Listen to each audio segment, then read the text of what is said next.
Hey everybody, it's Party Elite with another episode of Total Breakdown. Today we've got a competitive battle from the For the Dark Gods tournament hosted by Corn's Champion on Twitch. Check his channel out by following the link in the description below. He hosts a tournament every Sunday, I believe.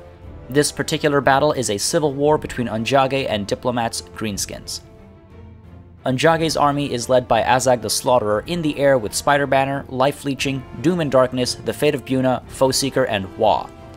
Without any heroes or additional magic on the field, he brings to 8 Peak Loonies, 4 units of Savage Orc Biggins, and 2 units of Black Orcs. This is a good mix of natural damage resistance, armor, heavy hitting, and armor piercing units with poison support for good measure. 2 units of Forest Goblin Spider Riders add more poison into the mix, while the 2 units of Orc Boar Boy Biggins will shut down enemy cavalry, chase after their range support, and also come in for side and rear charges when possible. Mogrub's Mangy Marauders bring the ability to kite with armor-piercing fire, while the Trolls bring some heavy-hitting armor-piercing and are ranked up to rank 5 to counter their low leadership. Diplomatt's Greenskins are led by an Orc War Boss in the air with Foe Seeker, a Potion of Foolhardiness, a Potion of Toughness, Stand Your Ground, and Wa. His Night Goblin Shaman brings in Sneaky Stealin', Itchy Nuisance, Gorkle Fixit, and a Scroll of Power, while his Goblin Big Boss rides in on a Wolf. 2 units of Goblins and the Orc Boys will help add cheaper width to the army, and can bog down the enemy while the 8 Peak Loonies and 2 units of Savage Orc Biggins try to cause the bulk of the damage. 2 units of Goblin Wolf Riders will try to shut down enemy range support and screen rear charges, while the Forest Goblin Spider Riders and the 2 units of Orc Boar Boy Biggins will look to finish off enemy cavalry and then support the main engagements. Mogrub's Mangy Marauders on this side of the field also bring the armor-piercing ammunition, while the 3 units of Trolls have been ranked up to rank 2 to combat their low leadership in the hopes that they'll cause a justifiable amount of armor-piercing damage. Alright, as always, we're going to start with a conversation about deployment, and as you can see, the same army can be deployed in 2 very different ways. So let's start with Ondjage's Greenskins here, a lot more compact than Diplomatt's.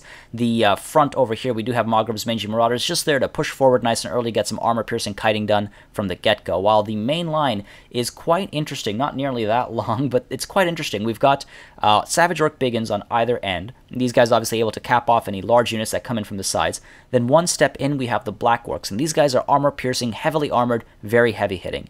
And then a step in over here, the 8 Peak Loonies are sort of mixed in to bring in that poison support, while the Savage Orc Biggins also form the center. So we've got anti-large frenzy on either end and in the center, while we have the Black Orcs sort of offset from the center, and everything is immune to psychology. So great front line there, and the 8 Peak Loonies again just in there to provide some extra poison support. Right behind them, we have the Forest Goblin Spider Riders and the Orc Boar Boy Biggins in sort of 2 packs here, 2 contingents able to work together, while we do have the Trolls supporting the left flank, so just a little bit stronger on the left, while Anjar the Slaughterer up in the air back here, able to dive in, provide support from wherever necessary, bring in his magical support as well, and actually get engaged in melee as well with some poison support. Now, let's take a look at Diplomatt's much wider layout. You can see, again, they're the same faction, but completely different approaches. So the wider support structure here comes from these Goblin Wolf Riders, and they have been, I think, Vanguard deployed ever so slightly. Again, they can push forward nice and early, and I think they're mainly there to shut down enemy range support. Unfortunately, outside of the Mogrub's Mangy Marauders, there isn't any range support, and those guys have the same speed, so it's going to be a tough time. Up front here as well, we do have the Forest Goblin Spider Riders, again, willing to go up front nice and early and chase things down. I'm saying up front a lot. Chase things down from the get-go, maybe shut down some Mogrub's Mangy Marauder early pickings. Then the main lines, we do have the Orc Boar Boy Biggins on either side, serving that same purpose, able to shut down enemy large units that are charging in, or of course able to push in and come in for some side and rear charges of their own. Then we do have the Savage Orc Biggins, a step in on either side, and then the central position is a little bit weaker for these guys. We have the Night Goblins, or the 8 Peak Loonies it actually is, right in the middle here, bringing some poison, and then the Goblins and the Orc Boys just a little bit weaker than anything else on the field here, these Goblins as well, so they are being supported by the 3 units of Trolls. Now they are together, they are armor-piercing, and they can cause a decent amount of damage. However, their leadership is very low despite having them ranked up to rank 2 apiece. Now, all the way at the back, we do have Mogrub's Mangy Marauders there for that armor-piercing missile support, while the Night Goblin Shaman and the Goblin Big Boss able to dive in wherever necessary, or of course from the Shaman, provide magical support however needed. And then all the way at the back, the Orc War Boss up in the air, also they're able to come in and provide some support. So with all that said, in these 2 very distinct layouts, put on the table. Let's see how it all breaks down. So you'll see right away, Maghrib's Mangy Marauders here pushing forward again for that exploratory poking and prodding, while on either flank the Goblin Wolf Riders are pushing forward, of course, for their little maneuver here. So you'll see Maghrib's Mangy Marauders pulling back, trying to be careful here because the Forest Goblin Spider Riders are risky. They will be able to shut down the Mangy Marauders if they get hit by poison. They'll be slowed down quite significantly, so they're pulling back, getting some shots in, while the rest of the army is pushing forward from both sides of the field. And you'll see the Goblin Wolf Riders here having to pull back as the Orc Boar Boy Biggins and the Forest Goblin Spider Riders here sort of turning to try and take care of these guys. So the Goblin Wolf Riders are in a very unfortunate situation where they can't be used to the best of their ability because of that good anti-large contingent in the rear lines of Ondjage's Greenskins. And you'll see we have a pretty straightforward engagement going on as the Goblin Wolf Riders on this side continue to push in from the side, hoping not to get caught out by these guys over here. Now, in the center here, you'll see couple things going on as these charges go through.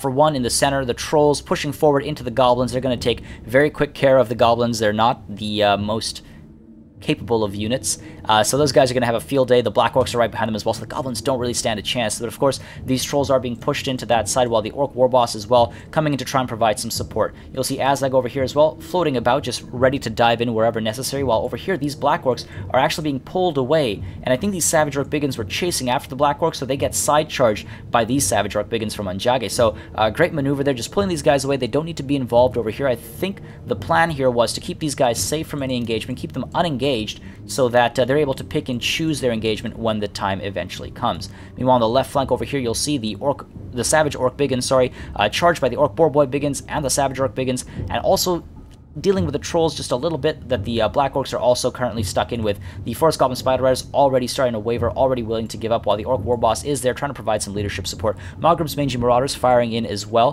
while back here you'll see the Goblin Wolf Riders just holding their ground, waiting for an opportunity to come in, while these Forest Goblin Spider Riders are going in for a nice flanking maneuver. So we're just going to kick it into full speed here, while on this side as well you can see the Forest Goblin Spider Riders are pushing forward alongside the Orc Boar Boy Biggins. But let's take a look at what these guys do over here. You'll see they push in from this side as the Orc Boar Boy Biggins over here dive in to the Orc War Boss to get some damage in alongside Azag the Slaughterer. So you'll see we do have Doom and Darkness going down there as well for that leadership debuff, trying to get those trolls out of there while the range fire comes in for support as well.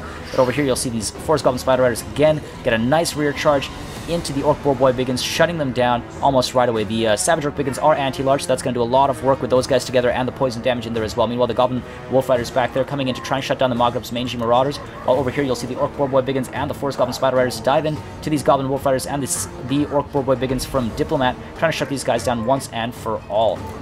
Meanwhile, over here, you'll see these trolls are all giving up. These guys have been frightened away between Doom and Darkness, the ranged fire, and of course, Azag the Slaughterer,'s own presence in there. These guys started routing almost instantaneously, and despite stand your ground going down, it just doesn't do enough when you've got so much morale damage coming in. Meanwhile, take a look at this. These Orc Boar Boy Biggins have been completely taken care of. Only 18 of them left. They're about at, a fifth, less than a fifth of their health, perhaps, and the Savage Orc Biggins have come out on top. They've survived despite being in a very precarious situation just moments ago. Meanwhile, do have Itchy Nuisance going down on these Black Orcs as well as these trolls, again, just trying to reduce their capability in melee, but unfortunately, it's too little too late. These guys have already broken. They're on their way out, so not really doing as much as they would like to, perhaps. Meanwhile, you'll see here the Goblin Wolf Riders that were going in to chase after Maghrib's Mangy Marauders.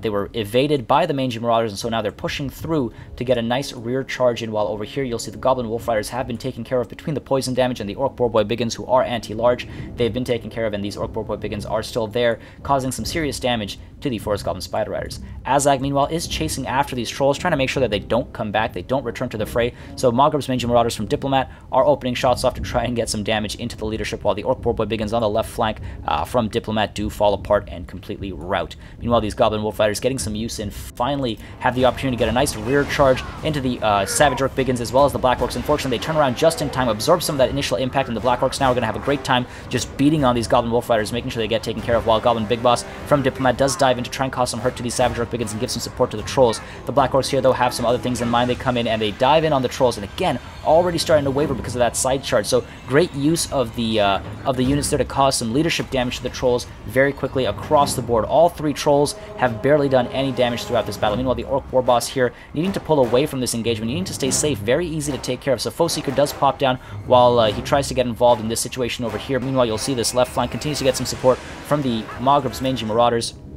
Constant fire here because these Savage Orc Biggins from Ondjage are faltering. They're wavering right now. They've taken a lot of damage, so they need all the help they can get. Meanwhile, back here, you'll see Azag as before, has Foe Seeker on him, has Wah on him as well, able to chase these trolls away and make sure that they route all the way to the edge of the field and off the map so they're not able to return and cause damage later on. Meanwhile, over here you'll see these goblins still being chased away by the trolls of Ondjage, while the Orc Boar Boy Biggin's about to get a nice side charge into these goblins and potentially chasing after these trolls, actually. Yeah, they're chasing after the trolls, but the goblins are in their way, so nothing like getting a little bit of an interception there. Meanwhile, as I mentioned, Maghrib's Mangy Marauders continue to provide support to this left flank, while the Goblin Big Boss has been taken care of between the Black Orcs and the Savage Orc Biggins. You'll see these trolls have been completely devastated, and the Goblin Big Boss as well on his way out, while the 8-peak loonies from Diplomatt fall apart as well. Savage Orc Biggins don't stand a chance against the Black Orcs, and meanwhile this unit of Goblins as well, sort of intercepted by the Savage Orc Biggins, coming in for a rear charge on Diplomat Savage Orc Biggins, and these guys are completely shut down, don't stand a chance, while the Forest Goblin Spider Riders coming in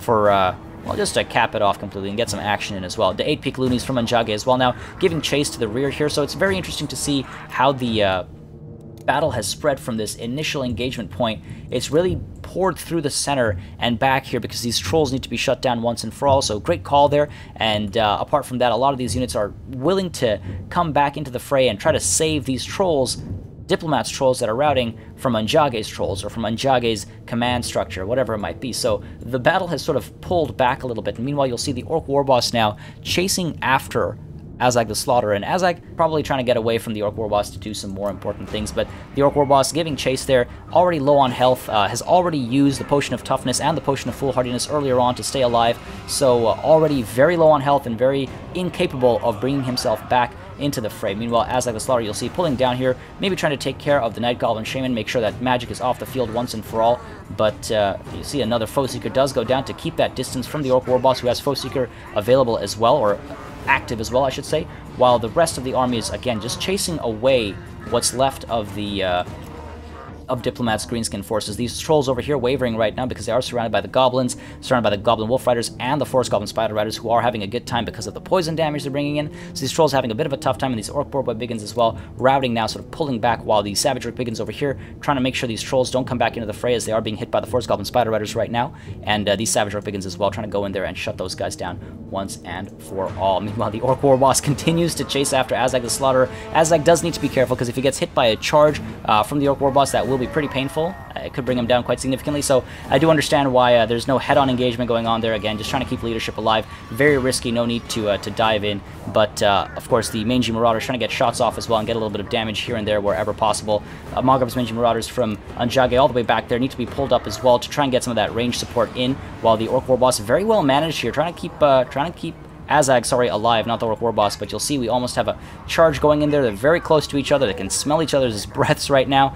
A little bit of a hug there going on, but again, very close engagement there, while the Goblin Wolf Riders back here, again, just looking for an opening to get in a rear charge, and they are in a very tough spot alongside the Goblin Big Boss as well. They're very low on health, not really safe to dive in anywhere. The Maghrib's Mangy Marauders have been really well managed by Ondjage. Meanwhile, over here on the top of Maghrib's Mangy Marauders, just getting some shots off into these Savage Orc Biggins of Ondjage. So, again, tough spot for the Greenskins here from Diplomat, chasing after Azag the Slaughterer still, trying to shut him down.